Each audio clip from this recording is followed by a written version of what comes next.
I really see the James River as the heart of the city. Katie Riley picked a good week to start her new job. Yeah, very new. I just started last Monday. Riley works for the James River Association and capped off her first week getting her hands dirty, literally. They had a invasive species work day here at Chapel Island. We planted 100 native plant species. And yeah, it was great to be out there on a beautiful spring day here in Richmond, down by the river, and planting native species. Invasive species threaten native plants and impact the health of the river and the greater ecosystem.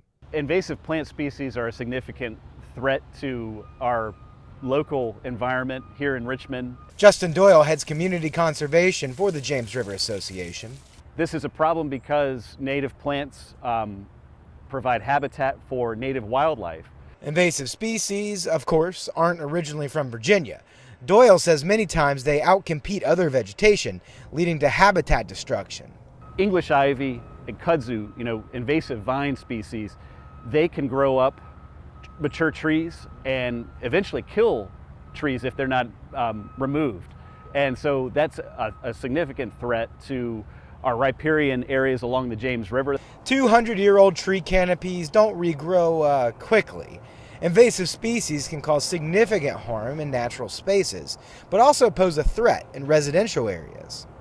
It limits the amount of habitat available to local wildlife, and really in particular in yards, it's pollinators, birds, small mammals that really depend on our native flowers for habitat, for survival. Being a good neighbor by preventing the spread of invasive species, whether in your own backyard or along the river, Doyle says is critical to the health of our local ecosystem.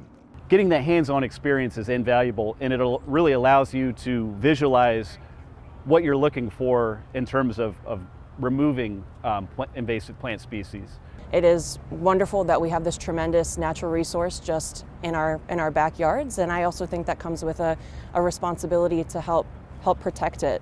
So if you can't pick out a Bradford pear or a Chinese privet from a tree of heaven, Riley says the more people get involved, the greater reach we can all have. That's what I hope people would take away from this. It's a problem certainly, but it's a problem that if we come together, we can all solve through our collective impact. Part of knowing how to help out with invasive species is to know what to look for.